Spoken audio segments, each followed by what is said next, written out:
Now, for more than 40 years, Bob Proctor has focused his entire agenda around helping people create lush lives of prosperity, rewarding relationships, and spiritual awareness. I'd make him a perfect 10.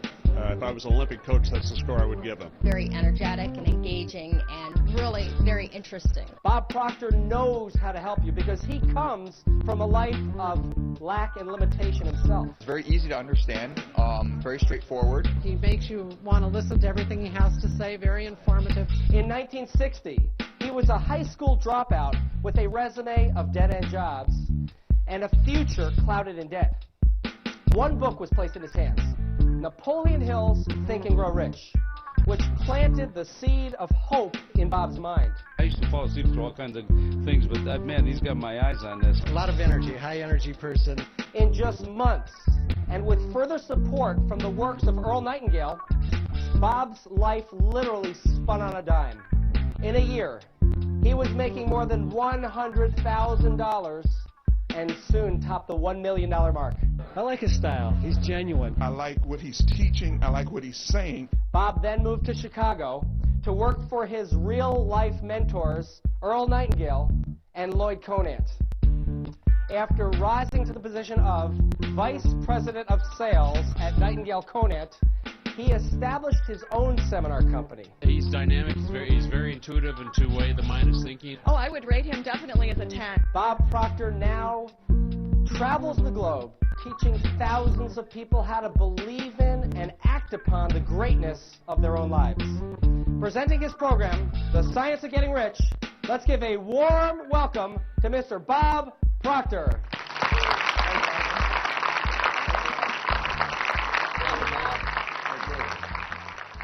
Good afternoon. This is a neat seminar setup here. Think of this for a moment. All that's required to put the science of getting rich to work in your life is a decision. Now, do you know, most people will look at that and they'll say there's got to be more to it than that. How many of you have been trying to earn a lot of money for quite a long time? How many have difficulty at it? You know, 1% of the population earn about 95 or 96% of all the money that's being earned. And it's a subject that is not taught in school. And when someone comes along and tells you all you have to do is make a decision, we have a difficult time buying into it because we probably worked fairly hard attempting to earn money. Now, I stumbled on this information around 43 years ago. I have been absolutely fascinated with it ever since. It takes up all my days. Some people ask me, what are your hobbies? Just studying this subject.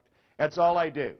And I have worked all over the world with this, and it doesn't really matter where you go. You can go into different countries, into different cultures. When you get past the culture, people are essentially the same. And I think we all want generally much the same thing. I had a man sit down with me in 1961, and he put an R on the sheet of paper just like what you're looking at there. Then he put 3 letters down beside it, and he said, Bob, let that represent happiness, health, and wealth. And then he asked me if I thought he was a happy guy. And I said, yeah, he seemed pretty happy to me, and he did. He said, have you ever seen me when I was sick?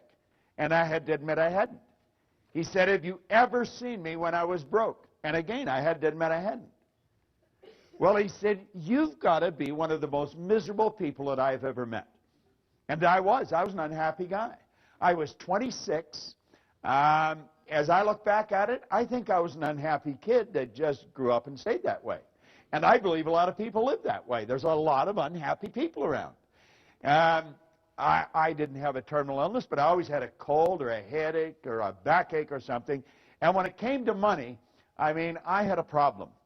You see, as he said to me, he says, you're striking out in all of these areas. I was actually earning $4,000 a year at the time, and I owed $6,000. Now, you know, that's not an uncommon position for a person to be in. If I took everything I earned for 18 months, nothing to live on, and just paid debt, I would have just broken even. So when you look at that, you know, there's not a lot of hope. I don't think I ever thought I'd get out of debt. It never entered my mind that I could. I never really thought of earning a lot of money. I was just trying to keep the wolf away from the door. You know, the phone would ring every day, tell them I'm not there, you know, or where's the money? And hell, I thought, if I knew where the money was, you wouldn't have to phone me. This was a constant problem. I have often said that you'll be absolutely amazed how much free time you have when you never have to think about money. Do you know that people spend an enormous amount of time thinking about money if they haven't got it? Now, if you have got it, it's a totally different story. And I really believed, I was raised with the idea, if you're going to earn a lot of money, you've got to be really smart. If you're going to earn a lot of money, you have to have a great education. You have to have a lot of experience. But that's not what this man told me. Now, that's the man that I sat down with.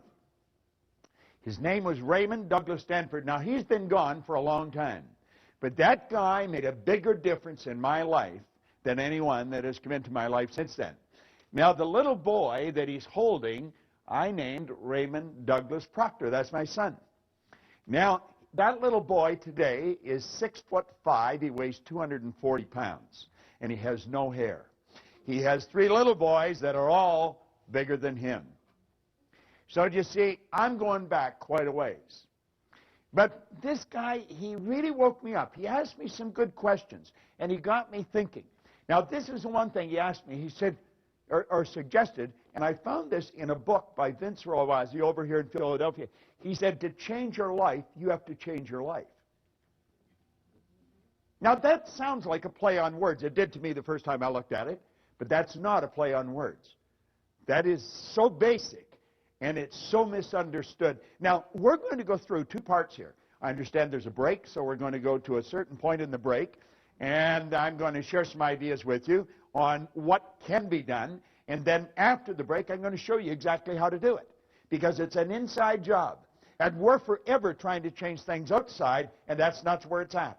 We keep gathering information, and it doesn't do it. I would imagine that most of you have been to a lot of seminars. I would imagine that most of you have a pretty fair collection of self-help material, books and CDs. Michael was talking about people coming to these all the time, and I said, well, that's the way I am. I've been coming to them. I'm a seminar junkie, and I've been that way for 40-some years. And I just can't seem to get enough of it. I think once we get hooked on the idea of developing ourselves, we never get away from it. And the people that are not hooked on the idea, they think we're a little crazy. But I wouldn't want to live in the world they're living in. Do you know, back in 1970, I had the pleasure of being on a program in Chicago with just an incredible man. He wrote a book called The True Believer, Eric Hoffer. And he said something on that program that stuck in my mind. He said, in times of change, the learners will inherit the earth, while the learned find themselves beautifully equipped to deal with a world that no longer exists. Now, run that through your mind for a couple of minutes. In times of change, the learners will inherit the earth. I took that to be metaphorical, that we'll be happy, healthy, and prosperous, while the learned find themselves beautifully equipped to deal with the world that no longer exists. You see, there's no such thing as a learned individual. There's no such thing as an educated individual. That's a misnomer. We're either learning or we're not. Napoleon Hill talks about education coming from the Latin educo, meaning to educe, to develop, or to draw out from within. So you see, we don't even have to get anything. As we really start to understand what makes everything happen, we're going to find out that we've already got everything we need. It's simply a matter of becoming aware of it. And so Ray suggested this to me, and then he introduced me to the book. Now, the book was Napoleon Hill's book, Think and Grow Rich. I have never stopped reading this book. The book that I carry with me, I've been carrying since 1963, and I read it every day.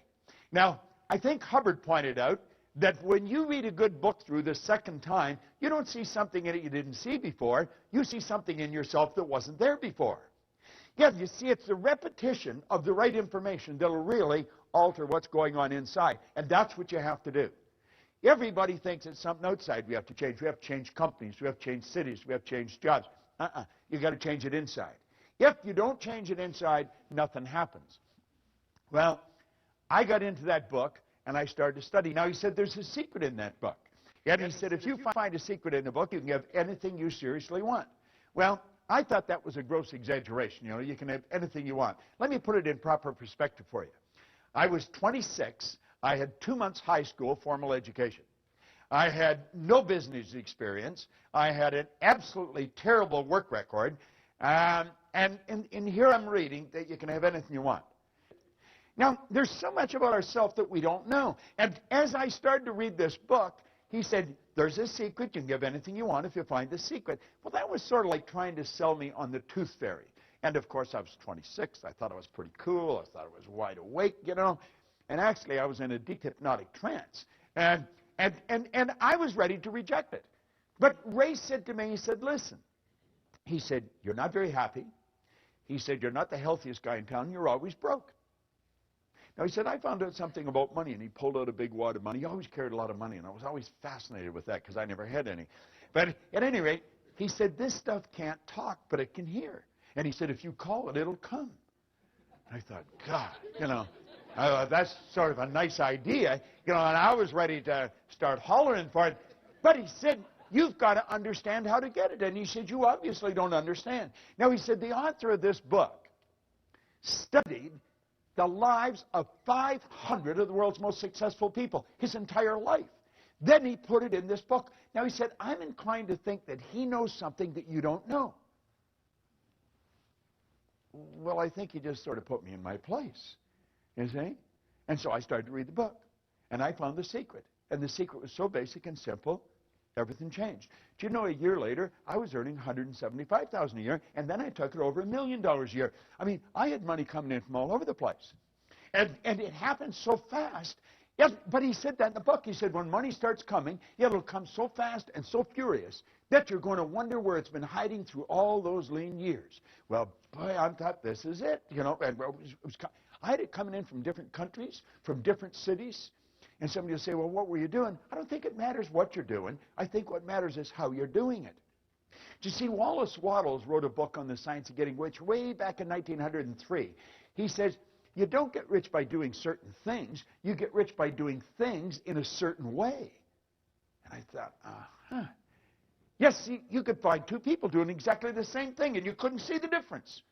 But one's doing it a certain way, the other isn't. It has to do with intent. It has to do with the energy that you're doing it with.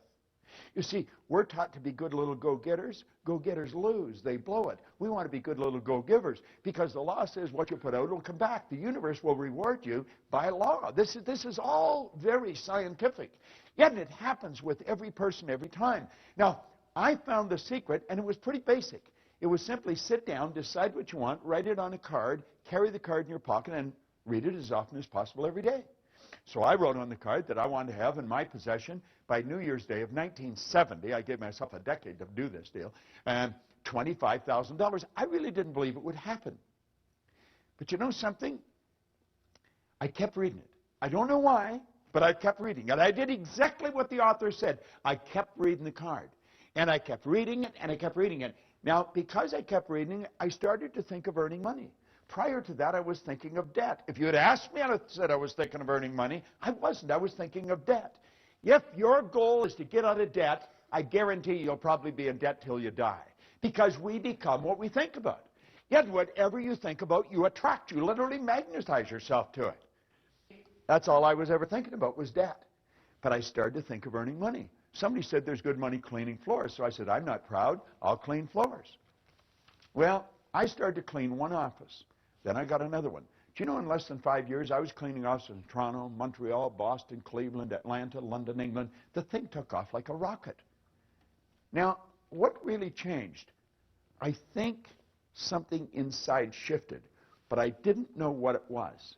And I bought this book, and I was giving it to everybody. And nothing happened in their life. Then I got into Earl Nightingale's condensed narration of the book. And I would drive around with the portable battery-operated record player, and I would keep playing that record over and over and over again. And everybody was starting to wonder about me. Proctor's listening to this guy talk to him, and he's saying the same thing because it's on a record. I mean, he doesn't change the story.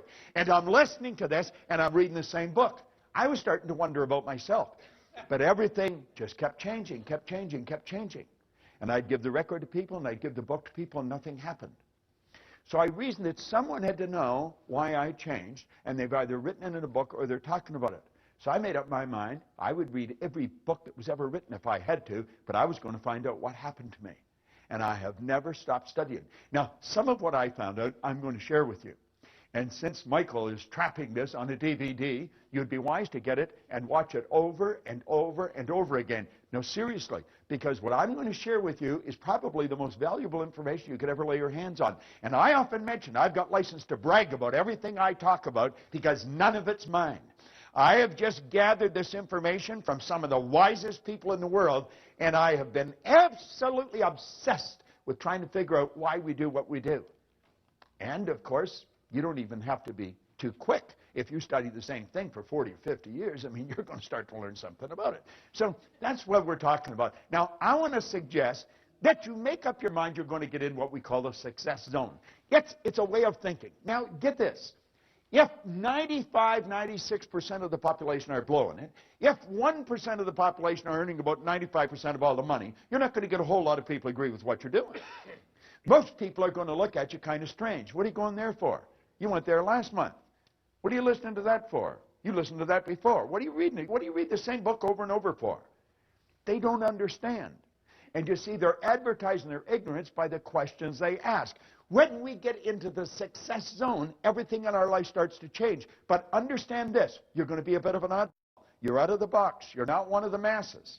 And when you get out of the box, your whole world starts to shift. So as we go through this, let's think. Let that little yellow dot on the screen represent your level of awareness. This represents your level of awareness. This is what you're aware of. Now, everything you've got in your life, everything, your relationships, your money, everything, is an expression of your own level of awareness. See, people that earn $50,000 a year are not earning 50 because they want 50. People are earning 50 because they're not aware of how to earn 150.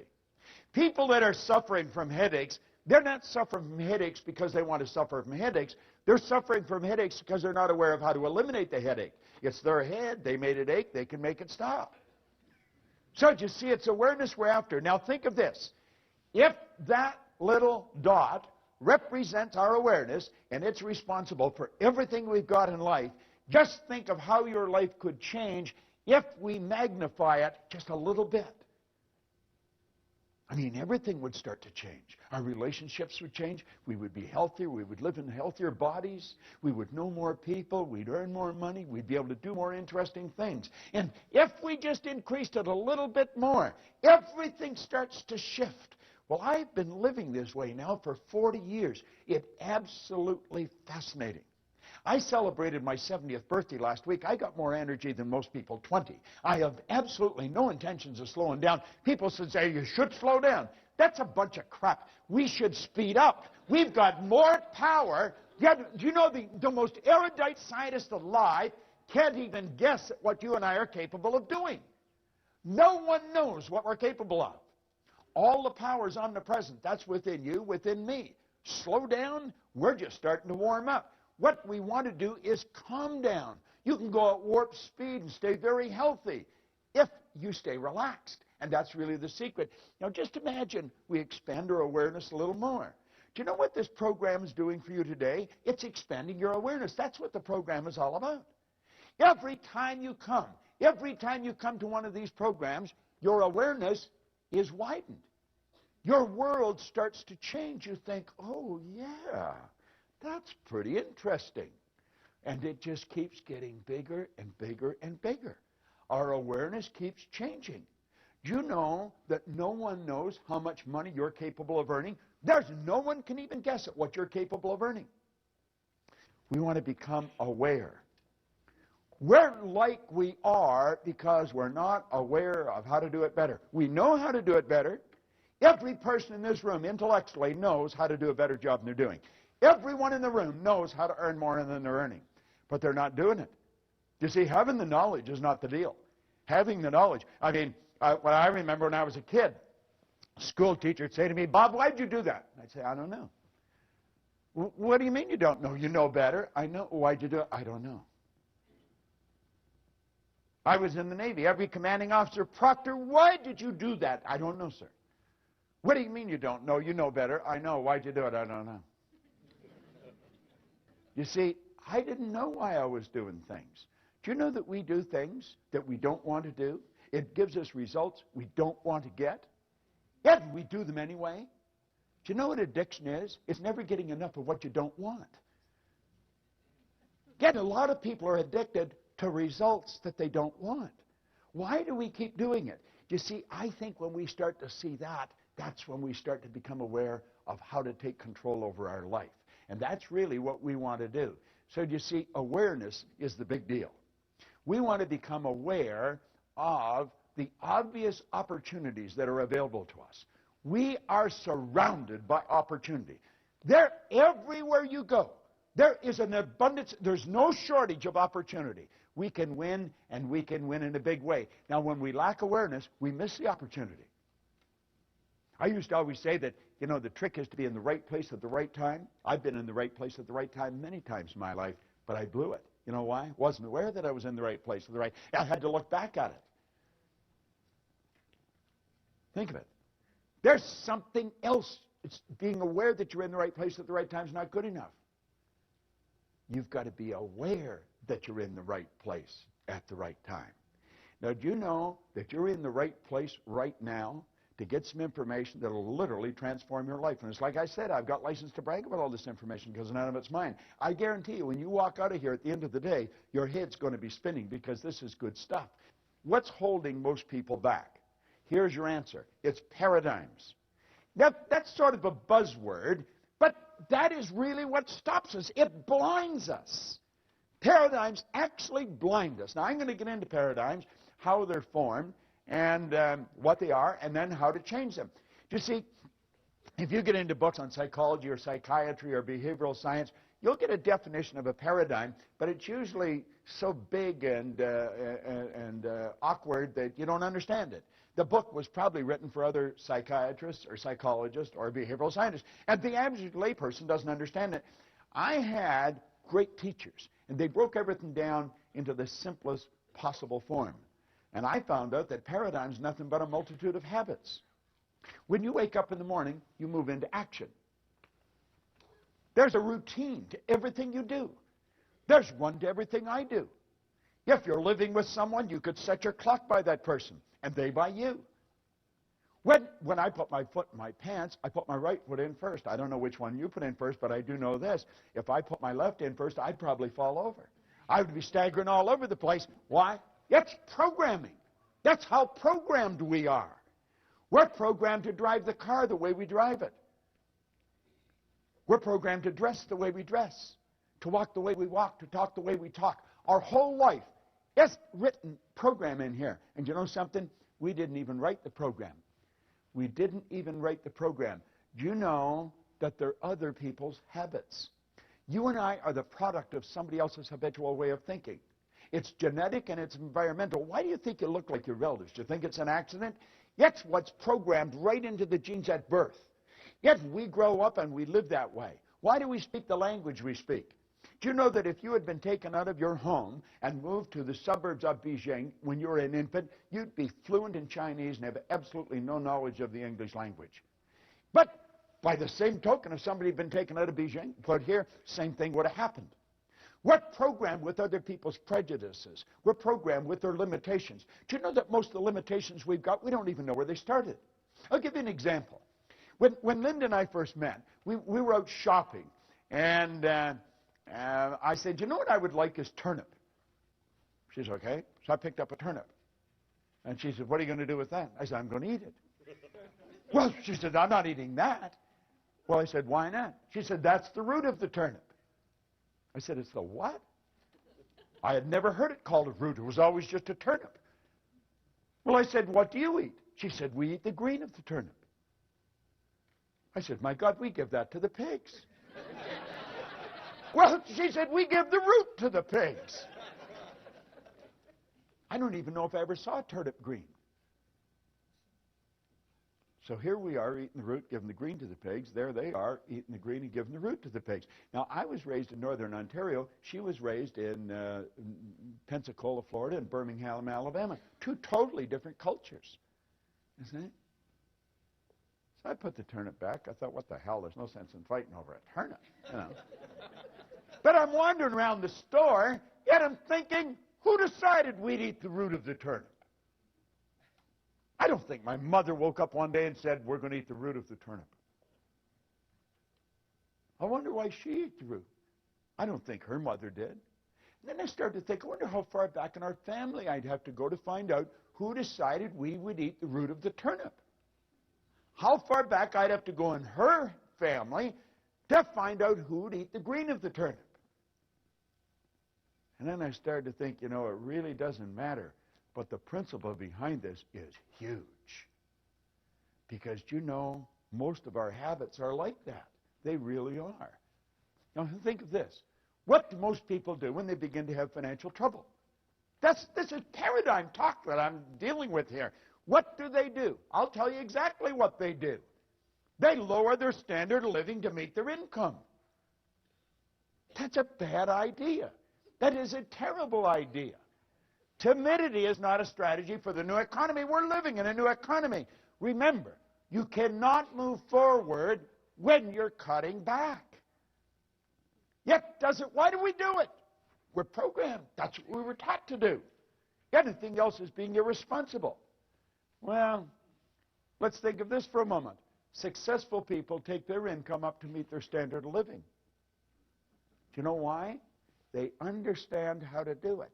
And if you don't understand how to do it, you're in bad shape. But when you do understand, you don't need to cut back. Never need. I've been working pretty closely with a fellow. In fact, we just come back from Europe. We were over all through Germany and over into Finland. And he had had a bit of trouble with money here just within the past year. And he was put his house up. He was going to sell it. I said, what the hell are you selling your house for?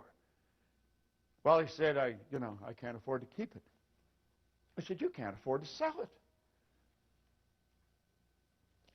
Yeah, I said, you've got to make a decision right now. Do you like the house? Yeah, I don't want to sell it. Then don't sell it. Just figure out how to earn more money. And so the two of us got working on it, and his problem was solved. It was simply a decision.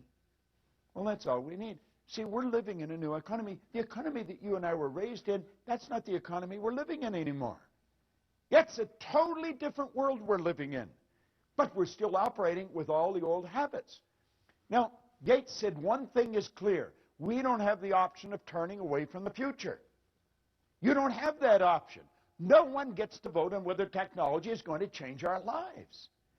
It's here. This is the deal. You either fall in line with the new rules or you're going to lose. It's that basic and it's that simple. There's nothing complicated about it. You see? Now, here's three great questions. You want to remember this because this can change your life like night and day. It's so basic and so simple, you could miss it. One, what am I doing? What am I doing? Number two, what works? What works? Number three, what doesn't work? Now, when we've analyzed this, let's make up our mind that we're going to stop doing what doesn't work and take all that energy and that time and put it into what does work. Do you know if that's the only thing you got out of this entire meeting this afternoon, it could be worth millions to you. Literally millions. I picked this up. I don't know if I heard it or I read it, but there was a man who had an engineering company. He did about $10 million a year. It wasn't a big company, but it wasn't a corner store. And he died. His wife had nothing to do with the business. She never went around the business. So everybody just assumed when he died, she would sell the business. But she didn't plan to sell the business. After the funeral and things slowed down, she went into the company and she called all the heads of departments in, and they're the three questions she asked. What are you doing? What works? What doesn't?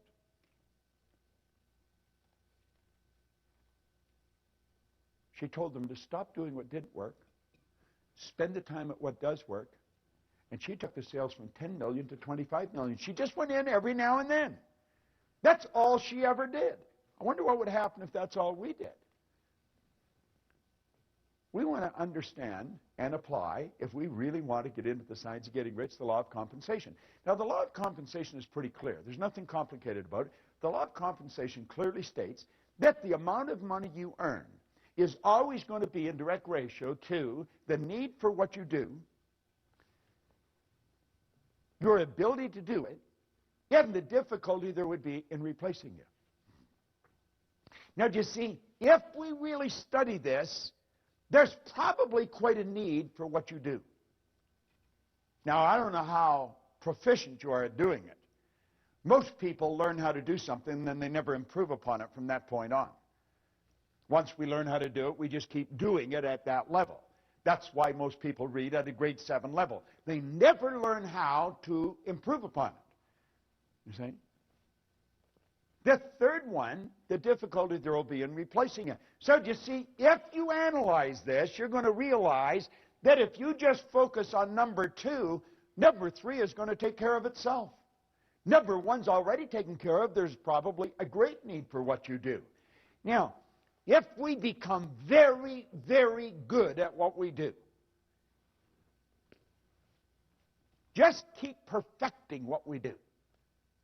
If we sell, let's really learn how to sell. Keep getting better at it. You would become very difficult to replace. Now, I've always felt for salespeople, and I would imagine quite a few of you are in sales, you want to learn to master your presentation. Most people make a terrible sales presentation. Just absolutely terrible. That's why they don't do very well. I have gone into companies and watched sales go up by hundreds of millions of dollars, and we tell the people not to work as hard. See, we've got the idea in our mind, if you're going to earn more, you've got to work harder. Bad idea. Now, think of this for a moment. I want you to think about your financial success. And don't think for a second that you can't change it. You can change it. You can change it dramatically. But really think about your financial success. You see, these meetings, these seminars, they can change your financial success like night and day. There's nothing that'll do it better because it's information that we're getting about ourselves. Now think of this for a moment. Money makes a big difference in all the important areas of our life. You'll hear people say, well, money's not everything and money won't make you happy. That's an absurd statement. Money was never meant to make us happy. And since it doesn't make any difference whether you have it or not as to whether you're happy or not, you might as well have it. Yet, at least if you're miserable, you'll be miserable in comfort. I mean, there's some consolation in having it. You see? Now, think about it for a moment. Money is meant to make us comfortable. The more comfortable we are, the more creative we'll become. The more creative we are, the more service we can render. The more service we render, the more money we will earn. You see? We want to open our mind to these two questions. Okay? Now, I want you to think about these two questions. What is your name, sir? John. John? John, there's the first question. How would your life change if your monthly income, boom, just like that, became your weekly income? How would it change? A lot more comfortable. You'd be more comfortable. How would you be more comfortable? What would you do different? If every Friday you got what you earned all last month. It wasn't a lottery, it's every Friday. You're not sure, are you? No, you're not. You know something? And that's not unusual. I very rarely ever get a person to answer that question. What is your name? Holly. Holly? Here's a question for you. How would your life change if your annual income, bang, like that, became your monthly income? If on the 15th of every month you earned what you earned all last year? Too hard to imagine. Now, there's two questions, simple questions, no answer. You know why you don't answer them? And you're not an exception to the rule. That's because we never sat down with one of these, wrote that amount, that figure on a piece of paper, and then just think of how to do it. Don't spend any time thinking why you can't, just think of how you can. You know something, you do it. Anybody in this room can turn their, but you're not going to do it by accident. You're not going to do it unless you decide to do it. Now you'll say, I don't know how to do it. Hillary didn't know how to get to the top of the mountain when he went up it either.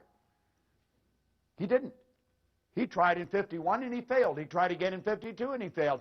Yet in 1953, he and Tenzing Norgay stood on the top of the world. Now, I have worked with him on 2 or 3 occasions. He's just a nice guy. The only thing different in him that I could see in me is his side. He's got a hand that would just wrap right around my hand. Big guy. No one had ever been to the top of that mountain. Do you know 1,000 people have been up there since? Things don't happen unless you decide they'll happen. Well, anybody could make that happen. I was flying to Kuala Lumpur, back around 1990. And I like playing with words and numbers when I'm on a plane. And I'm not a good flying partner. If you sat beside me, you'd probably think I didn't have any social intelligence at all, because that's my time. And so I sit there and I write words and I write numbers. And I remember I wrote the word commission one time, and all I could see coming off the page was mission. And I made a program called the Mission in Commission. And there is people that all are in the big commissions. They're involved in the mission. They're not involved in the commission. And it's a paradox, you see. Yeah, because they're not doing what they're doing for money, and yet they wouldn't do it if they weren't being paid. Yeah, it's real paradoxical. You could get your head all messed up if you play with it long enough. But I sat down and I wrote a 1 and 6 zeros. And I took a look at it and I thought, 1 million. You know, we've written songs about 1 million. We'll say, what would you do if you won 1 million? Oh, I don't know what I'd do, you know. And we have all these little games that we play. Line up for blocks. I saw a sign coming in here, just driving into town, where they had a big sign up. There was 1 million in the background, and there were 31 million or 390 million or something in a lottery, you know. And there'd be all kinds of people look at that and say, God, would that be nice, you know. Well, anybody can do this. And I got thinking about the people that I knew had earned 1 million. Hell, I earned 1 million, and I didn't even know what I was doing. You don't have to be very bright to earn money. And there's enough evidence around to prove that. There's all kinds of people that are functionally illiterate. They can neither read nor write. They're multimillionaires. Yeah, there's people walking the street who are absolutely brilliant, and they're broke. Think about it. That's got nothing to do with being intelligent. It has nothing to do with gender. It has nothing to do with geography. It has nothing to do with working hard. I did a TV show with Robin Leach a number of years ago. He's probably interviewed more wealthy people than anyone alive. He told me the wealthiest people he knows, he's never seen them working. Now, you could be sitting there and thinking, well, what the hell do they do? You know? I mean, that sort of scrambles our head, because we've been trained you got to go to work. Well, here's another one. This is, you know, like the 3 questions. This is another one that you want to burn into your mind. This is something most people don't know. They don't teach this in Harvard. They don't teach it at Wharton. They don't teach it at Eton or Stanford. Hardly anybody understands this. And I understand it. So, I mean, it's not too difficult to learn. There's 3 strategies for earning money. I refer to it as M1, M2, and M3. Yet when I started to explain this to Linda, her head will go, you know, because it's so obvious. Now, if you're going to teach your kids anything, and understand this, what you don't fix, they'll inherit. If you're going to teach them how to earn money, because if they're not earning any, they're going to have a bad life. People that don't earn money raise skinny kids. I mean, it's just not a good way to live. You know, it really isn't. Now, M1 is used by the masses, but M3 is the one you want to teach the kids. See, M1 is used by 96 people out of every 100. It is without question the worst way in the world to earn money. It's working. That's right. It's trading time for money. Now, if you have any money later on in life by following this strategy, it's at the expense of a life. You have been earning a bit and you've been squirreling some of it away, but it's at the expense of the car you want. You never drive the car you want. Most people look at a car and they think, oh, and I ever like to have that. And while they're thinking why they can't have it, somebody else is thinking to buy the whole dealership. You see? Yeah, they're using the same mental faculty and they're drawing on the same thought power. This is a terrible concept. Trading time for money. You will never get ahead of the game doing it. M2 is a good strategy, but it's only used by 3 people out of 100. That's where we invest money to earn money, which is the probable reason why there's only 3 people out of 100 using it. Investing money to earn money. Now, some people are very good at investing money. They do very well. Most people are not. The ones that are doing it, the ones that win at it are in the minority. Now, this is the one I stumbled on way back in the early 60s. Had no idea what I was doing. No idea. But it happened. I moved from M1 to M3, just woo, like that. It took me 9 years to figure out what I was doing. Did not understand, and yet you see that 1% are 96% of all the money that's being earned. Now this group here, they multiply their time by setting up multiple sources of income. They don't have one source of income. They got lots of sources of income. And you think, well, how do you get to that point? You get there by deciding that's where you're going. I mean, how are you going to get home? Are you going to walk out of this theater and say, God, I don't know what to do? Well, you're either going to go home or go to your office, go somewhere, but you know where you're going to go. And that's how you're going to get there. You're going to think, am I going to walk? Well, I don't think I'll walk. Well, I drive. Well, my car's here. I probably should take it with me, you know. And this is all. It's a process that you do. It's all automatic. This is a process that's automatic. You see, if you can earn 100, you can earn 1,000,000 because you're following a basic principle. You see? It's just a basic principle. Once you learn the basic principle, you're going to follow it. Now look at this for a moment. Your PSI is your psychic source of income. Your psychic source of income. This works for everybody all over the world. See, we should have a psychic. That's what we work at. We wake up in the morning and we start doing what we absolutely love to do. I always find it amusing that I can be so well paid doing what I love. I love doing this. I absolutely love it. Yet, and I earn ridiculous sums of money for doing it. But I'm doing what I really love to do. That's what we should do. We should all do what we love. It's a psychic source of income. We can earn all the money we want. We can stay healthy. We don't need to react. See, if you do something, I react to it, you're in charge of me.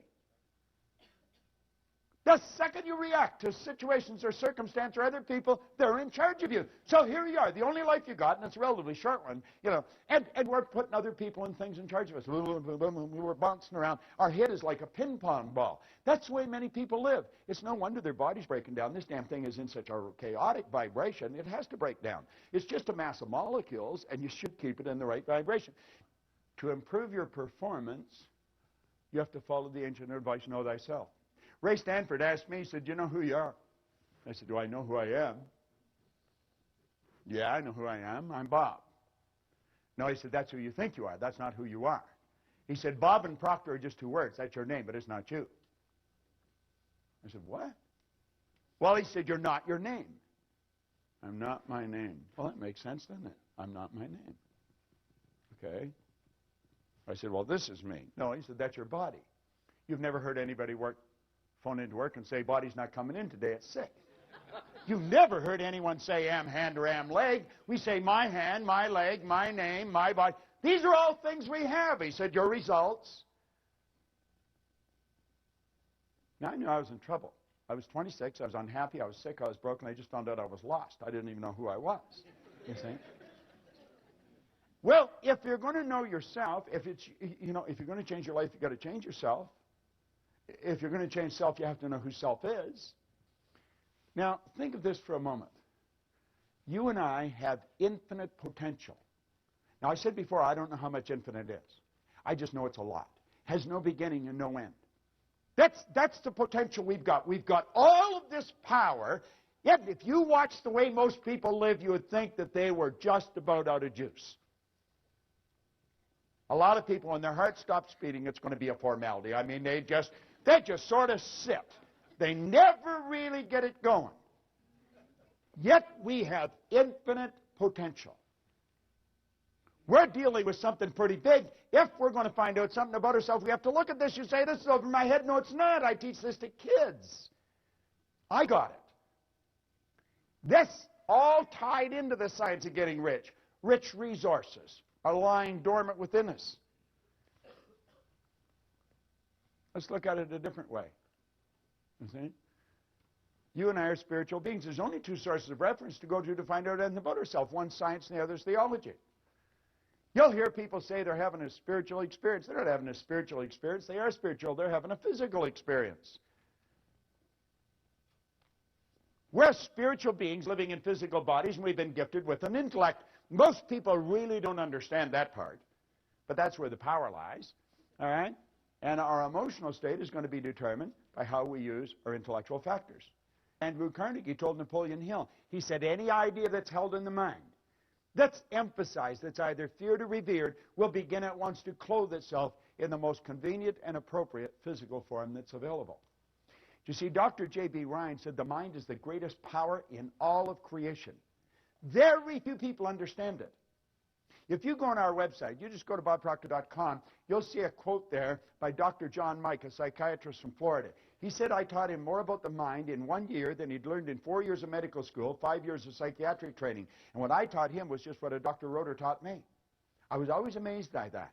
I thought, what do they teach you in medical school? You know, and what we're doing is getting in at the non-physical side of ourselves, and that's where all the power lies. It's a beautiful concept as we start to understand it. What do we need? We need understanding. You really want to change your income, you've got to change your understanding. Now, there's only two things you have to know to really make things happen big in your life. Number one, you have to know where you are, and number two, you have to know where you're going. Yet, you see, most programs get to focus on where you're going.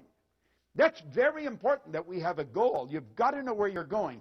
But what happened to me that was totally different is Ray Stanford got me to focus first on where I was. He got me to look at what I was doing with my life, got me to take responsibility. He said, your results aren't bad and they're not good, they're just results. Nothing's bad or good except our thinking makes it so. He said, you have to ask yourself, are those the results you want? And I said, no. Well, he said, if you will pay attention and you'll do what I suggest, I can show you how to change it. You see? And my whole life started to change. Most people get us focused on the goal. If we don't know where we're at, we're not going to... Let's suppose we all bail out of a plane and safely land somewhere on the planet. Our objective is to get to this room. Now, we know where this theater is. We know where this room is. Our problem is we don't know where we are. Now, let's say it's overcast. We'll build a ridiculous situation. It's overcast. There's no street signs. There's no wind. There's no compass. There's no map. There's no people. But we know we're on the north. I mean, we could be in Milwaukee heading towards the Canadian border. We could be in Los Angeles heading towards Tijuana. You could be in Atlanta heading towards Miami. We could be right outside this theater and walk away from it. If we don't know where we are, it won't matter where you're going. So you see, we've got to take a good, honest look at ourselves. What am I doing? What works? What doesn't? Who am I? And as we really get a grip on this, everything in our world will begin to change. Now, I'm going to run through this very quick, and then we'll have a break, and then I'm going to come back, and I'm going to show you some simple things about the mind and how to make the shift that you want to make. You see, what we're seeking always is greater awareness. We're always wanting to raise our level of awareness because our results are an expression of our level of awareness. And the only way to improve results is to increase our level of awareness. All right? Now, effective goals inspire us to move to increasingly higher levels of awareness. Now, here, yes, what you'll find that people say they want. They want greater health, happiness, peace of mind. All these results are the result of a higher level of awareness. So it's awareness that we should be seeking. We want to raise this, and everything else starts to happen. It happens like unadulterated magic. That's what happened to me, and I couldn't understand it.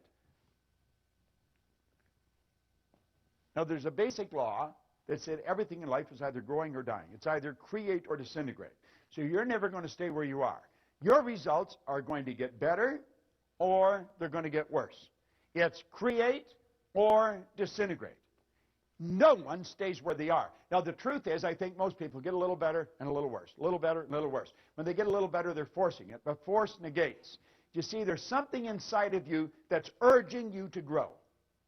This is the spiritual side of our personality. It's the essence of our being, and spirit's always for expansion and fuller expression. There's something in you that wants you to grow. If you run, you want to run faster.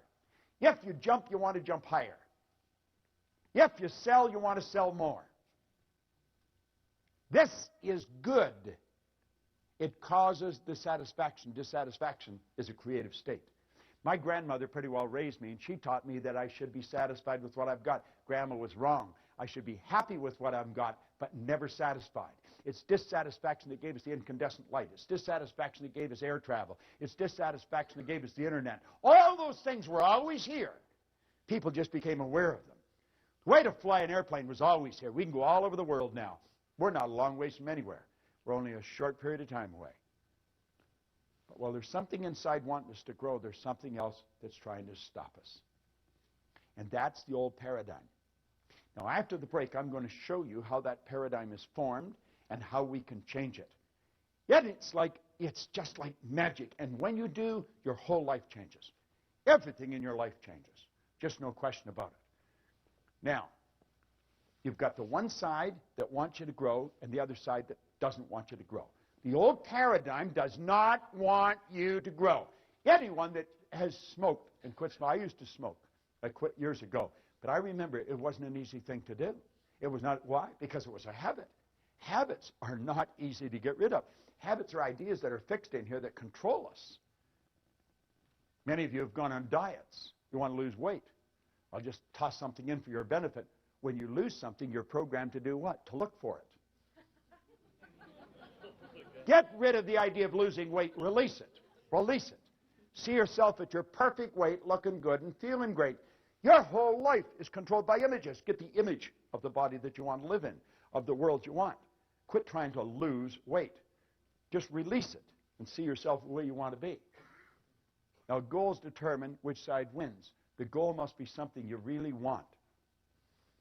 Towards the end of the program today, I'm going to show you the difference between going after what you know you can do, what you think you can do, and what you want. And I'm going to show you why most people never go after what they want. And I'll also show you how to change it, because it's pretty beautiful. Now, at each new level, as we move ahead, every time we move ahead, our conditions, our circumstance, and environment change. As they change, you have to adapt to the change. That gives you the ability then to see the next step of action that's necessary. We'll graphically communicate that a little clearer a little later on. Okay? So here we go. We're moving up. Each time we move to a higher level, the results improve. And it just keeps getting better and better and better. And that's the way life should work. And it can work. Now, you and I think in pictures. We think in pictures. Okay? You don't think B-O-A-T. You don't think G-E-A-R. You don't think F-B-A-T-H or B-I-R-D. You think in pictures. You think in pictures. Now, it's the mind we're talking about. I want you to tell me what your mind looks like. What's your refrigerator look like, John? What color is it? White. 2 doors? Yes. Top and bottom? Yes. Which way do they open? Right to left or left to the right? Left to right. Now, you were mentally in your kitchen looking at your refrigerator, weren't you? What's your car look like? White? You like white, eh? What's the interior? Charcoal gray. Charcoal gray. 2-door, 4-door? 5 doors. Okay. You've got the picture of that in here, haven't you? Tell me what your mind looks like. Gray mush. Now you're doing what probably a lot of people are doing. How many saw the brain when I asked you to think of the mind? Hold up your hand if you did. See, there's a whole lot of people doing the same thing. But your brain is not your mind, John. And your brain is not your mind. Your brain is an electronic switching station that enables you, by using certain cells in your brain, to alter the vibration that this body's in. The brain is an electronic switching station. No one has ever seen the mind, and that is why most people have such great problem. Because we think in picture. Now, when there's no picture, John, there's confusion. If there's confusion inside, you can make book on the fact there's going to be confusion outside. As we bring the picture to our mind, we bring order to our mind. What did Solomon say? Where there is no vision, the people will perish. Where there's no vision, there's no order. Where there's no order, there's no growth. Well, when you come back, I'm going to give you a picture to work with. And that is what changed my life as much as anything. As I started to see how to work with my conscious and subconscious. You know certain things about your subconscious mind because you've read about them, you've heard about them, you listened to it on tape. But without a picture, it's just words. You see, when I asked you to think of your car, John, I activated vocal cords. I made a sound. It's called language or words. It was actually a light message. Your hearing sense picked up that light message. It was rifle-fired down a nerve passageway in your body. It struck a group of cells in your brain that sound resonated with, all electrical. Those cells increased in amplitude of vibration, and the picture that was in them flashed on the screen of the mind, and you saw the white car and the charcoal gray interior. When I asked you to think of your refrigerator, light message struck those cells in your brain, picture come on the screen of the mind. When I asked you to think of your mind, you saw your brain. And yet your brain is in your mind. Your brain is in your fingernail. It's in your kneecap. And you know something? You'll never enjoy health if you're not able to get a picture of the mind. You'll never enjoy health. Because good health is when a body is in a good vibration. It vibrates in harmony with God's laws. Most doctors do not understand this. We have taught this to a lot of doctors, and it changes their practice like night and day. It'll change your communications. If you're in sales and you don't understand the law, you're on a hit-and-miss basis, and it'll probably be more miss than hit. When you understand the law of vibration, you're going to understand that you're transmitting through the medium of the molecule pictures into the other person's mind. And you want to put pictures in their mind that are favorable to them if you want them to be favorable to you.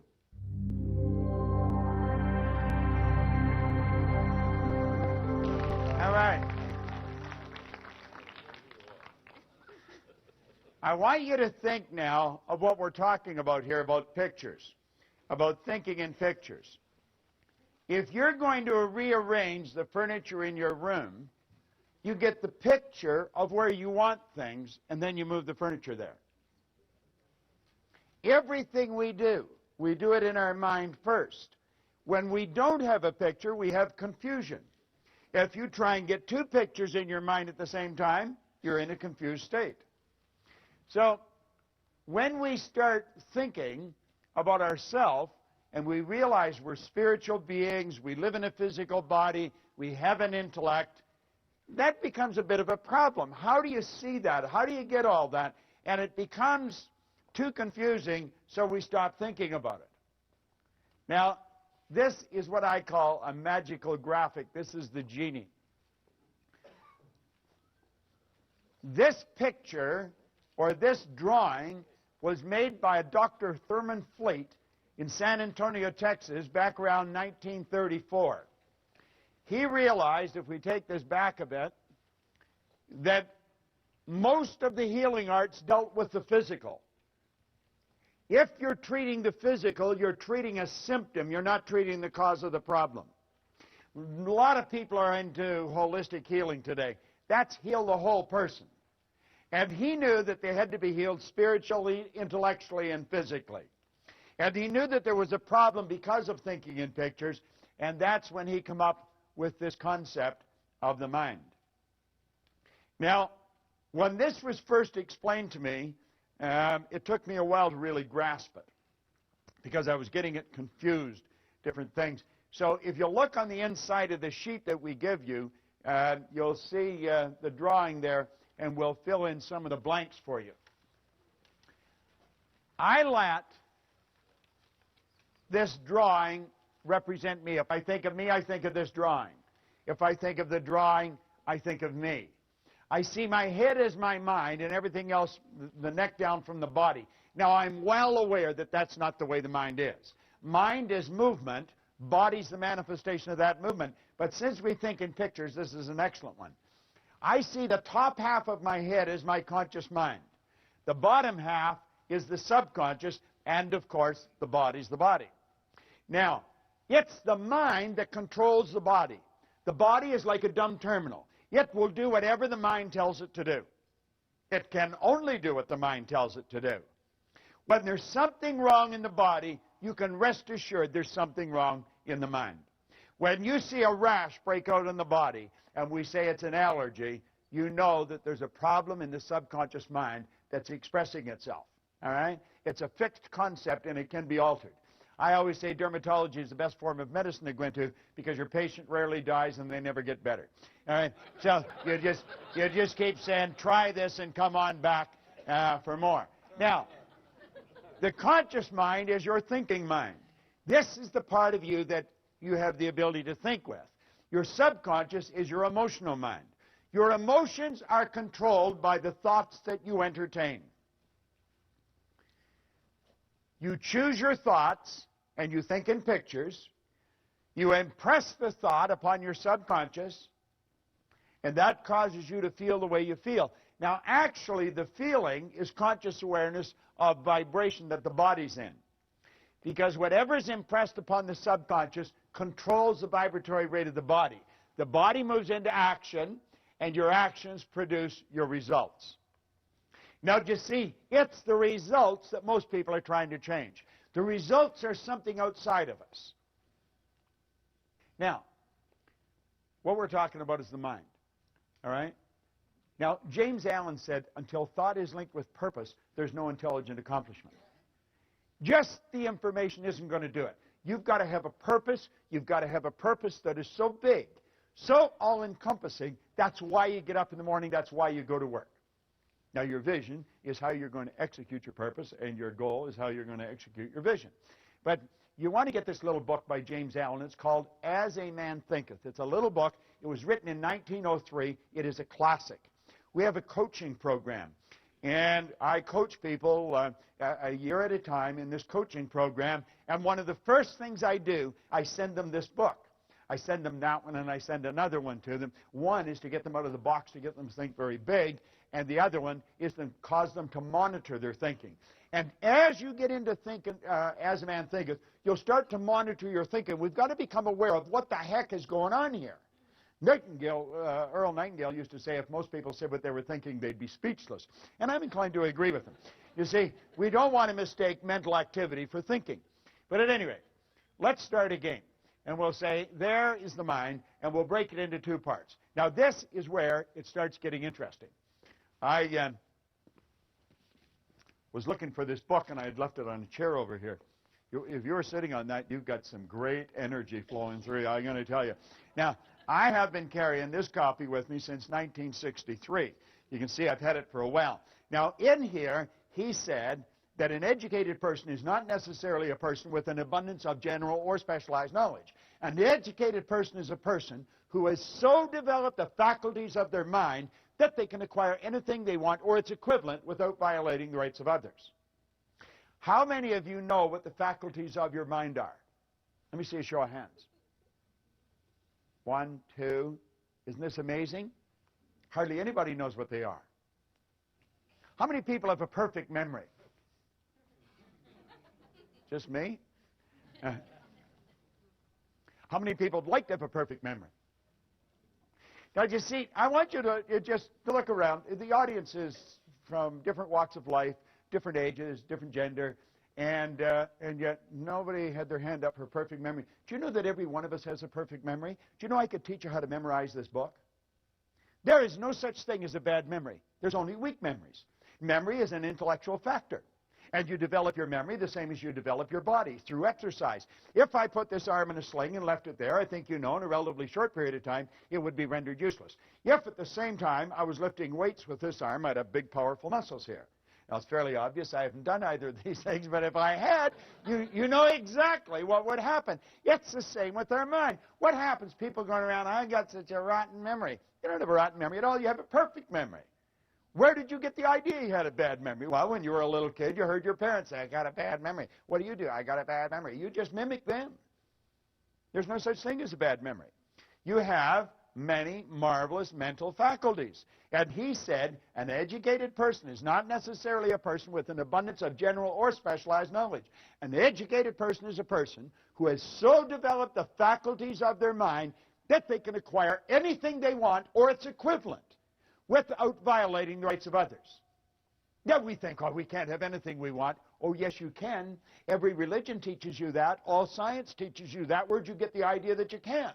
Well, you probably got it from your next-door neighbor, who probably doesn't know much more than his next-door neighbor. So we put these two back together, the conscious and the subconscious mind. Now, we have been programmed to live through our senses. We go by what we see, hear, smell, taste, and touch. And that's pretty well the way we were programmed. You see, they are like little antennae that are hooked up to our conscious mind. They're just like antennae, picks up information from our outside world. So this is the way most of us live. We look at our bank account, that tells us where we're at financially. We look at our report card, that tells us where we are intellectually. A report card just tells you where the child's mind was for a few minutes on a given day a few weeks ago. Has nothing to do with the person's level of ability to move ahead. Nothing. We take IQ tests. IQ will change something like the weather. That's true. You can change in a person's IQ. Their intelligent quotient, it can be changed. We know so little about ourselves. You go all through school. We think the important thing in school is to get the person to understand 2 + 2 = 4. That's not the most important thing at all. Most important thing is to start to understand yourself. The important thing is to keep the important thing the important thing. We got to get it right inside. All right? Now, let's look at this. We have what we call the intellectual mind. Now, there's one of your intellectual factors, perception. Let's look at this for a second. What is your name, sir? Mike. Mike? I'm going to tell you there's nothing printed on this book, Mike. Am I right or wrong? You're wrong. You know I'm wrong. There's no question in your mind. You can see it. Isn't that right? Right. What is your name? Joe. Joe? I told him there was nothing in the book. Am I right or wrong? Could be. Well, it could be. I'm saying there's nothing printed on the book. Am I right or wrong? Right there. Correct. Right there. Now, you see, it's a matter of perception. It's not a matter of right or wrong, is it? What you see is something on the book. Isn't that correct? Right. What I see is nothing on the book. No, but you see this. You say, well, that's a cute little trick you pulled on Mike. But it's not really a trick. It's a natural law of the universe. It's perception, and it's the law of opposites. Polarity is a law. Like, I'll tell you that's the right side of the book. You know it's the left. Isn't that correct? Right. There's an inside and an outside. You couldn't have one without the other. If I sliced the right side off this book, and I kept doing that until I took the last slice off, I've also gotten rid of the left, haven't I? That's a little difficult to grasp. If I kept slicing the right side off the book.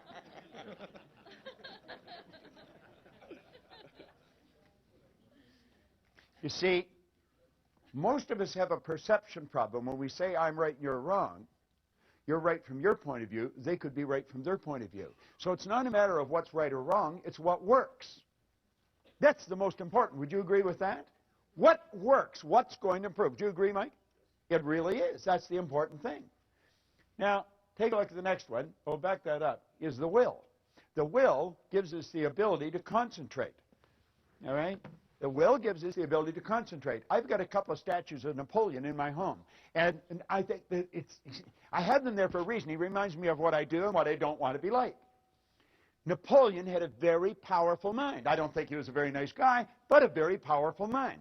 One of his biographers called him organized victory. Another one said he had immense capacity for sustained concentration, highly evolved will. The will gives you the ability to hold one idea on the screen of the mind to the exclusion of all outside distractions. The will is what you use when you concentrate. And through concentration, you increase amplitude of vibration. Your energy is more powerful. Okay? Now, the imagination, he'll say it's the most marvelous, miraculous, inconceivably powerful force that the world's ever known. And we've all got one. Let's start using it. Now, we take memory. Memory's perfect. We know what the memory is. It's a matter of developing. Now, your intuition, it's called an intuitive factor. And you develop this intuitive factor, and you're going to find that you'll just be aware of what's going on around you. You can read people like a book. And the last one, of course, is reason. Now, understand this. As you watch this DVD, and you want to put it on and watch it, and you want to get it, and you want to put it on, and you want to watch it over and over and over again, because what we're going into now is very important, and most people never understand it in their entire life. It costs them millions. I could earn $1 million so easy it would make your head spin. Earning money is a simple thing to do when you know how. If you don't know how, you could work all your life and not be able to do it. The conscious mind is the intellectual mind, and the conscious mind can think. This is really important that we understand this. This is what most people do not do. You just watch the average person. They'd never do what they're doing if they were thinking. They'd never say what they're saying if they're thinking. We have the ability to think.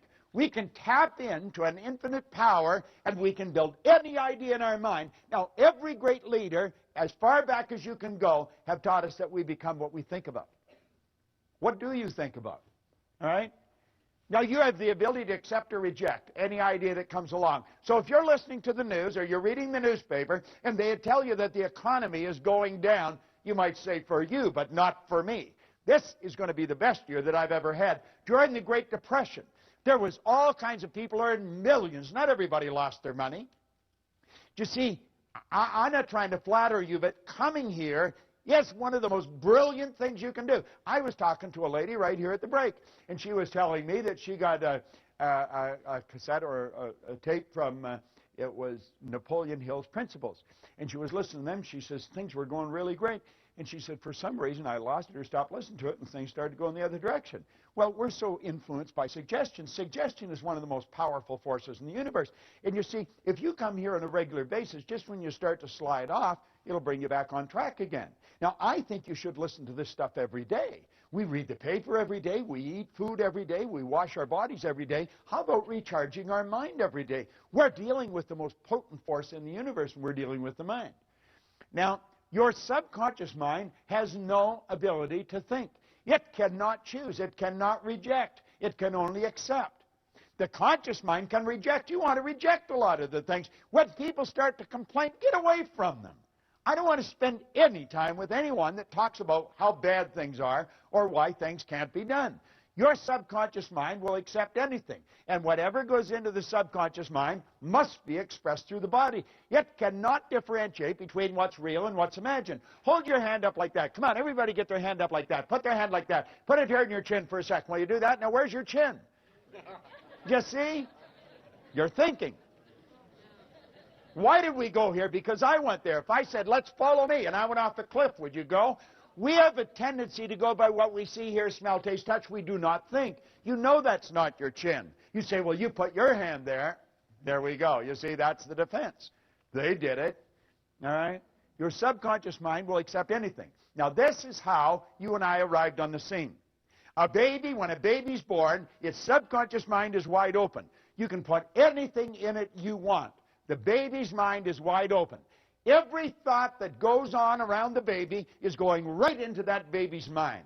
You were a baby. Go back and ask yourself, what was the environment like that I was raised in? What did the people work at? What was their attitude towards money? What was their attitude towards potential? Do you see, if we start asking these questions, then we know what's programmed here into our subconscious mind. Now, any idea that goes into our subconscious repetitively becomes fixed in there. That's what we call a conditioned mind. It's a multitude of fixed ideas. Fixed ideas are more commonly called habits, and a multitude of habits are called paradigms. How did we get in the habit of doing things? By the idea going in the subconscious mind. It's the repetition. Do you remember when you first started to drive a car? You probably thought you were going to kill yourself.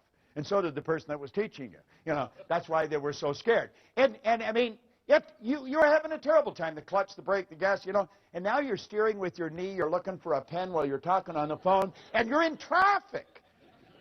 It's the subconscious mind that's doing it. When you're on the highway, your subconscious mind is driving. You're not really paying attention. The subconscious mind's driving. Go to pass a transport truck in the rain when there's a heavy overspray. You go from automatic pilot to conscious, and you're holding that wheel, and when you get past, you slacken off and back on the subconscious mind again. See, this is all automatic. Well, you and I were programmed, and the problem is we were programmed with their limitations. Where did they get the limitations? From somebody the same way. We've got to understand this. Someone else may have been responsible for making us who we are. We are responsible for changing it. Now, there is thought. It's a thought power is flowing into your consciousness. You can think anything you want, but the paradigm is going to dictate what you're going to do. The thoughts that you think are largely controlled by the paradigm. See, if you're conditioned, as I say, to earn $50,000 a year, what are the odds of you thinking of earning $150,000? You won't seriously think of, oh, you might dream about it periodically, but you won't seriously think. But you could. As a matter of fact, if you just made up your mind that you were going to, you probably would in a relatively short period of time. If you were going to learn to fly an airplane, what would you do? You wouldn't go to your hairdresser or your butcher or somebody. You'd go to a real good flight instructor, and you'd do exactly what they tell you. Why don't we do that with money? That's the one point that everybody's agreed on, is you become what you think about. All right? Now, the thought flows in, or the power for thought flows in. You choose the thought. You can think anything you want. Start to monitor your thinking. And the second you start to get out of the box, the paradigm will cut in. You say, you can't do that. You can't do that. Why can't you do that? Well, you'll come up with reasons why you can't do it. You see? The truth is you can do anything you want to do. Now, paradigms influence your thinking. I'll tell you something else. Paradigms influence what you do. You see, school has been interested in you getting the book into your conscious mind. What is the important thing in school? The important thing in school is that you read the book, you remember what's in the book, and you repeat what's in the book. If you do that, you get the mortarboard of the sheepskin, and they say you're an educated person. There's a lot of educated derelicts walking the street. They remembered what's in the book. It doesn't cut any ice anymore. For a while, we got away with that jazz. There was a lot of money wasted. Companies aren't doing it anymore. If you don't produce, baby, you're on the street. Cry, bitch, complain, do all you want, but you shouldn't have been there. If you're not performing, you don't deserve the reward. It's a simple concept. And if a company's paying for people for non-performance, then the company's going down the tubes. School has us programmed to believe if we can repeat it, we've got it. Well, that ain't so, because you can repeat all kinds of stuff, but the paradigm's still controlling your behavior. You see? School gave us the knowledge. However, school never taught us how to alter the paradigms. If you don't learn how to alter the paradigms, it's never going to happen. Got to alter the paradigm. See, you want to improve your results, or you wouldn't come here. I don't think you're coming here because you had nothing to do. I think you're all very busy. The people that have nothing to do, they wouldn't come here. It's a bit of a paradox. They're the ones that need it more than you do. All right? Now, what does the program tell us to do? This is the way we are programmed. The starting point is results. We look at the results we're getting. The results cause us to think the thoughts we're thinking. This is a formula for losing, by the way. But this is the way we operate. You look at the X-ray. You look at the bank account. You look at the present relationship. If you're letting present results control your thinking, you're on a losing track. The thoughts cause the feelings. The feelings cause the action, and the action produces more of the same. If you're having financial problems today, you probably were a year ago. If the student's getting an D average in school, they probably did last year. We think we've got to cram more information. No, no, no, no, no, no. Put the books away. Sit down. Teach them something about themselves. Get them to see themselves as an honor student. Get them to relax, totally relax when they write the exam. They've got all the information there and it'll flow out. They've got to start to see themselves as worthy of the good life that they desire.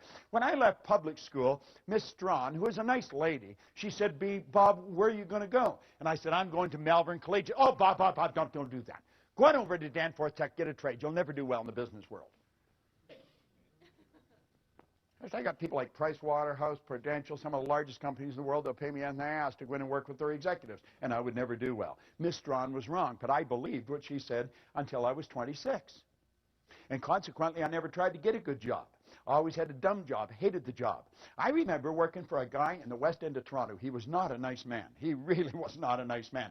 Of course, I was poor as a church mouse, so I didn't even have a car, and I had to go from the East End to the West End in busy traffic and in cold weather all the way across the city to work for a guy I really didn't like, to do something I absolutely hated, and all the way there I was afraid I was going to get fired. Now, this is nuts. This is insanity. Do you know that there's a lot of people like that? Right in this building, there's people like that.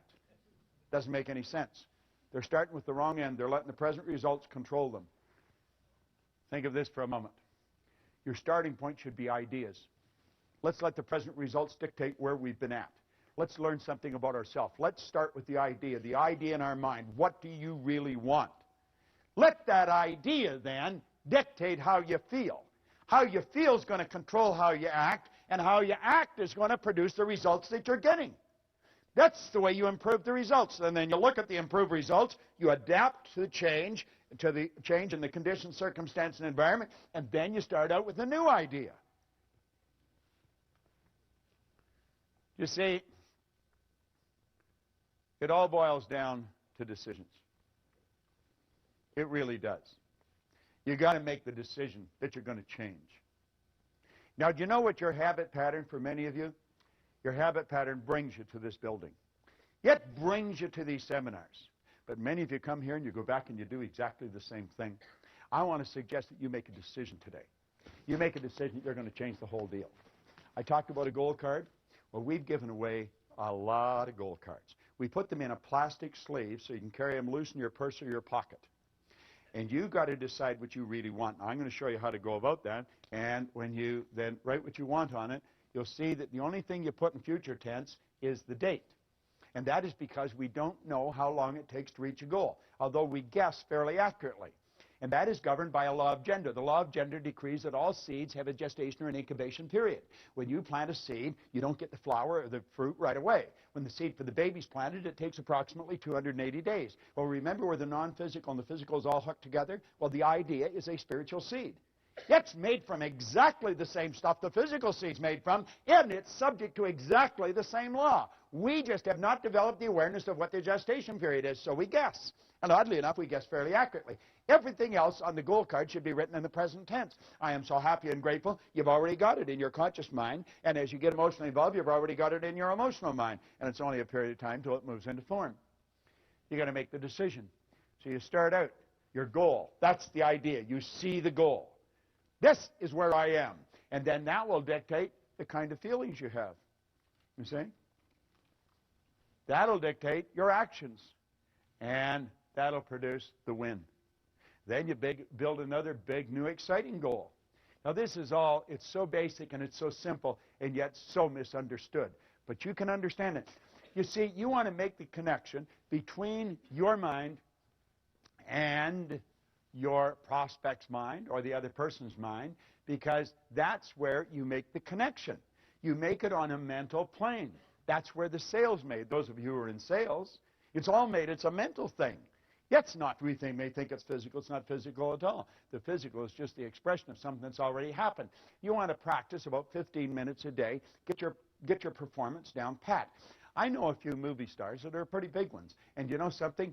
They do this so beautifully. It's called imagined reality. When you watch a movie star at work, they're living the part. You see, they're not just reading a script. They're not just repeating memory work. They took the script, they read it, they reread it, they reread it, they memorized it, they internalized it, they became it. Yet it's perfect. That's what we want to do. We want to write our own script. And most people don't understand that. Now, this is very important. We're going to go through it very fast. You're either living in ignorance or with knowledge. Now, we're all living in both. We know certain things, and there's certain things we don't know.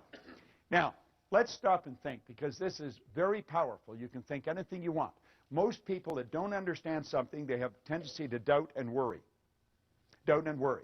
They have taken a power that was unadulterated, it was without form, and we've given it form, a negative form. We built a negative picture. We take and we internalize that negative picture. It sets up the only emotional state it can set up, sets up a vibration of fear.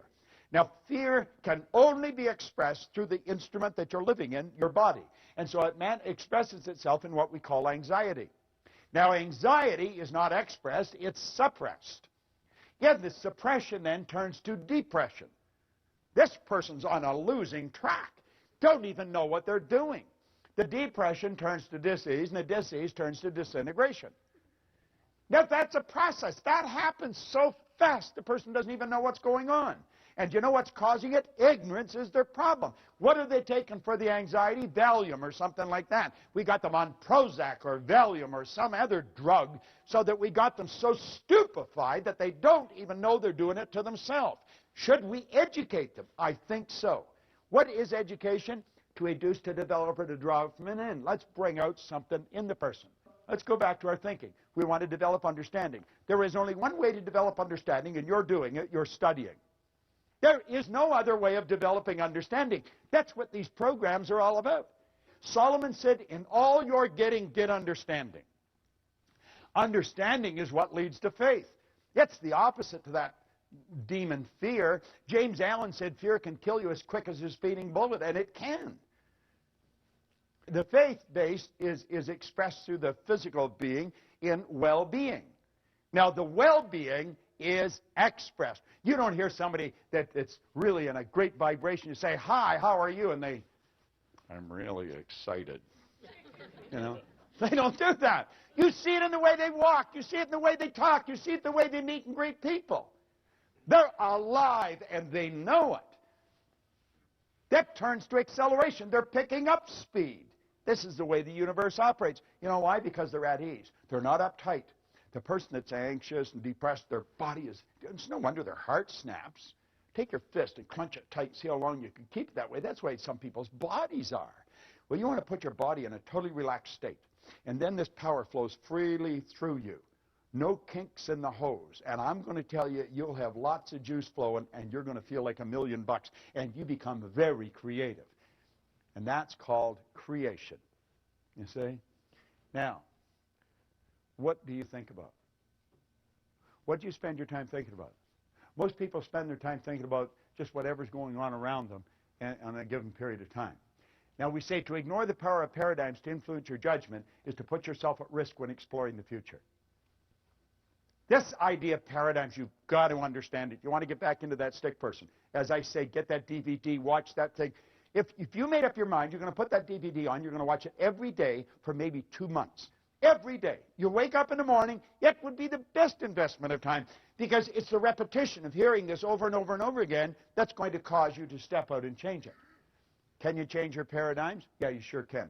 Yeah, you sure can. And you see, when you know you can change your paradigms, you have hope. See, I was controlled. I was unhappy, sick, and broke, and I was lost. I had no hope. Why? Well, I just couldn't see how it could happen. And you know what Ray gave me? He gave me hope. And you know what happens when you have hope? That means that you have options. Now, what a difference. I love this. What a different story people would have to tell if they would adopt a definite purpose and stand by that purpose until it had time to become an all-consuming obsession. I love that book. I truly love it. Most people are extras in their own movie. They really are. You know, it's sad. They write the script. They're the casting agent. They're the director. They're the producer. They're the executive producer. They do the whole deal. And they give themselves maybe a walk-on, maybe a line if they're really gregarious. But most of them just stand there and they look at the stars. They think, God, I wished I could do that. We could do anything. Anything we want. See, what we want to do is say, what do I really want? Not what do I think I can do, what can I afford, what do I want? Life is not a practice run, you know. You're not going to get another bite at the apple. This is the deal. This is it. I remember one time we were down in Atlanta on a speaking engagement when I worked with the Nightingale Corporation, and Earl got up and slowly started to move across the room. And somebody said, what are you doing? He said, I was just thinking, that's the way most people go through life. They tiptoe through life, hoping they make it safely to death. It's true. That's the way most people live. We want to step out and do the thing we really love. Now, here's a lesson for you on goals that is absolutely incredible.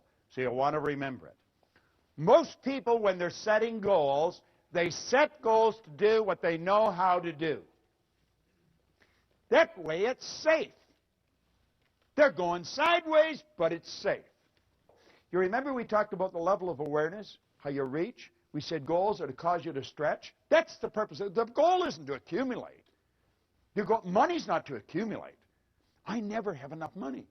Never. Do you know why? I'm always doing something beyond where I'm at. That's what keeps me growing. I want to extend what I'm doing. I want to get another deal going. And everybody said, gee, Bob, why don't you slow down? I want to do it. And so you've got to attract more, you see. You've got to keep going. Quit going after things you know how to do. Now, understand this. People do not resist change. They don't. Do you know what people resist? Being changed. See, if I try and force change on you, the wall comes down. But if you decide to change, no problem. We say people resist change. They really don't. They resist being changed. Now, let me tie this into that. You hang out with people that you're comfortable with. You're on the same frequency as them. What we say feeling was conscious awareness of vibration. So you hang out with people that are in the same vibration as yourself. If you're miserable, you're not happy with happy people. You've got to be with miserable people. If you're happy, you're not happy with miserable people. You've got to be with happy people. You don't find the big producers hanging out with the little producers. And you don't find the little producers hanging out with the big producers. You don't find rich people living in the slums. You don't find people that have no money living in where rich people live. You are attracted to people who are in harmony with you. That's the law of attraction. That's the way it works. Like energy attracts like energy. Now, the people you're mixing with, if you're setting goals to do how you know how to do, that's where they're at. Now, when you go to move ahead and you say, I'm going to go after something bigger and better. And as you go after it, they don't want you to. If you gave them a polygraph and really sucked the truth out of them, they want you to win, but they don't want you to leave. Do you know why? They would have to adapt to your absence. They don't want to do that. They don't want you to leave. Do they want you to win? Yeah, but they don't want you to leave, and you can't win if you don't leave. You're thinking, geez, this is true. You can relate to this. Now, let's sit down. We're going to stretch. We're going to go after what I think I can do, and we get our slide rule out, and we get the whole deal, and we get the plan. You've got to have a plan. Wharton teaches you've got to have a plan. Harvard, you've got to have a plan. So we get this plan, then we go down to the office place, and we get a folder, and we print it out on our color computers, and we got our pie charts and our graphs, and yet it's all in color. We got a plan. Man, are we proud of our plan. But you know something? We don't go anywhere. You know why? No inspiration. Here we're going after something we think we can do. God, we're stretching, but there's no inspiration. And there's no support. The person that you're leaving isn't going to support you, and you're not inspired because you're just doing what you think you can do. You got the plan, though. But the plan ain't going to do you any good. It just won't work. Now, if you go after what you want, you're going to fantasize. And you've been taught that's a no-no. When you were a little tiny girl or boy, you could fantasize. The mom would just leave you there and let you play with the pots and pans, and you did all kinds of great things with them, and you were fantasizing. But when you went to school, the teacher come down, pay attention. You were being bad. You weren't paying attention. Your mind was wandering. You left the room. You left your body there. But man, you were on a trip. And they punished you. Now, you don't have to punish a person for so long, they'll stop doing whatever it is that they're doing to get punished for. So now we have these great big companies. We got little wee creative departments. Why?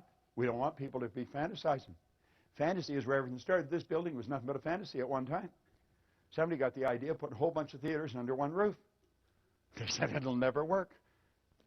So we go from what we know we can do to what we think we can do. But there's no inspiration. And so we go back to what we know we can do. And we get bored there, and we go back to what we think we can do, but there's no inspiration and no support till we go back to what we know we can do. You see? And that's the end of the story. We're all screwed up, and we don't win. You see? But the seminar said, choose a goal. I choose the goal. It's what I thought I could do. Got to play it safe. You got to be realistic. This realistic jazz is for the birds. All right? Look here. There's the 3 stages of creating the life you want. And if you want to go after what you want, you got to fantasize. So you start out here, and you build a fantasy. And you see yourself doing what you want. Doesn't matter how you're going to do it, you build the fantasy. You see the picture. Doesn't matter where the money is. Now you got to turn that fantasy into a theory. Before you can turn it into a goal, you've got to pass a test. The theory, now it's an idea in our conscious mind. We're really putting our higher faculties to work on it, but we've got to pass a test. We've got to ask, am I able to do this? If all things are possible, if this is an orderly universe, and if we have all the power within us, yes, I'm able to do it. Don't know how, haven't got the foggiest idea, up to here in debt, don't know where the money's coming, but yes, I'm able to do it. The second question, am I willing? Am I willing what? Am I willing to pay the price? If you're not prepared to pay the price, you don't deserve the reward. I remember my wife started her own business, and she was over her head. And I would go into the bedroom, and sometimes she'd actually get into bed and get under the covers and pull them over her head. She literally did that. And I'd go in and I'd say, what the hell are you doing? I'm scared. No. Well, what are you scared of? I don't know. Well, I said, why don't you quit? Well, then she'd get angry, and and away she'd go. You see? And now she's got to the point where a little bit of fear doesn't bother her anymore. Now, did I do the same thing? Well, I didn't get in bed and hide under the covers. But, God, I used to pull the drapes. Ooh, it was terrible. Am I willing? You've got to be willing to pay the price. If you're not willing to pay the price, you don't deserve the reward. You've got to be willing to come to these meetings. You've got to be willing to invest in the programs. You've got to be willing to do that. And if you're not, you don't deserve the reward. Now, the second you answer yes to those questions, now you've got a goal, and you want to impress it upon the universal subconscious mind. And when you do, the entire universe comes to your aid. That may sound like a bizarre statement, but I'm going to tell you, if I had a year to explain it, I could break it all down. That's exactly what happens. If you have to attract somebody from China, you'll attract them. We're not in this room by accident. You know, we're all supposed to be here right now. You're always in the right place for the right reason at the right time. And that idea will begin to move into form, and it'll turn into what we call a fact. And when you've done that, then you're in the position to build bigger and better fantasies, and that's called a creative process. You don't have to know how you're going to do it. You only have to know you're going to do it. So here's the deal. You start out and you fantasize. You see it. You believe it. And you do it. How do you think that guy got up that wall? Do you think when he was standing at the bottom, he knew every step he was going to take to get to the top? Not on your Nelly, did he? He knew that he was going to get to the top of the wall, though. And he said, I'll put this pick in here, and I'll put this one in here. I'll bring this foot up here and this one up here. That's the first step. He adapted to the change in his conditions, circumstance, and environment, and then he picked the next step. And that's how he got right to the top of the wall. And that's how Hillary got to the top of the mountain. And that's how Edison built the light bulb. And that's how the Wright brothers got the plane off the ground. And that's how we built the internet. And you want to know something? That's how you're going to create the life you want, a step at a time. Yet you're always going where you don't know, and it's scary. But I believe if you're not living on the edge, you're taking up too much room. You know? You got to know where you're going, and you got to know you're going to get there. Isn't that how we did it? Do you know what Dr. Werner von Braun said when John Kennedy asked him what it would take to build a rocket to the moon? He said, the will to do it. That was it. Nightingale said that success is a progressive realization of a worthy ideal. You've got to have an idea that you really want. It's got to be big and so all-consuming that you don't have time to listen to the ne'er-do-wells. You don't have time to listen to the people that don't have time to live. You see? What do you really want? Now get this. Praxis is the integration of belief with behavior. You say you believe things, and yet your behavior would indicate you've never heard of it. We've got to integrate our belief with our behavior. It's very important. You have your conscious mind, and you build a belief. And you impress that belief upon your subconscious mind. Now, understand this. There's going to be a bit of a war. How many believe what I've explained here today? Say you believe it because you know it's the truth, and you hear the truth, you know it. You see? There's a problem when we go to execute that, and it's the old controlling belief that's in there. We've been taught to believe that there's certain things we can't do. We've been taught that because of this or because of that, it won't work. I'll give you a good book to get and read. Go and read Up from Slavery by Booker T. Washington. There's a guy that, he had all the strikes against him. But he had an image. And he just kept going. And he did whatever he did, and he did it well. He's quoted as saying, if I'm washing floors, when people look at it, they're going to know that Booker T. Washington washed this floor. Everything he did. And that's the way we want to do it. We want to do it to the best of our ability. And we want to gain an understanding. The way to do that is to continue to study. So here's the overview of what we've done. Power flows in. And number one, we build an image. Number two, we plant that image in our subconscious mind. That image then is expressed through the only instrument it can be expressed through, our physical body. That is an absolute law. It is an absolute law. The image you impress upon your subconscious controls your vibration, and your vibration controls what you attract into your life. And you're attracting stuff into your life. Everything that's coming into your life, you're attracting. So don't be afraid to step out. Maslow said you're either going to step forward into growth or you're going to step back into safety. You see? When we talk about the science of getting rich, we want to understand there is a science to getting rich.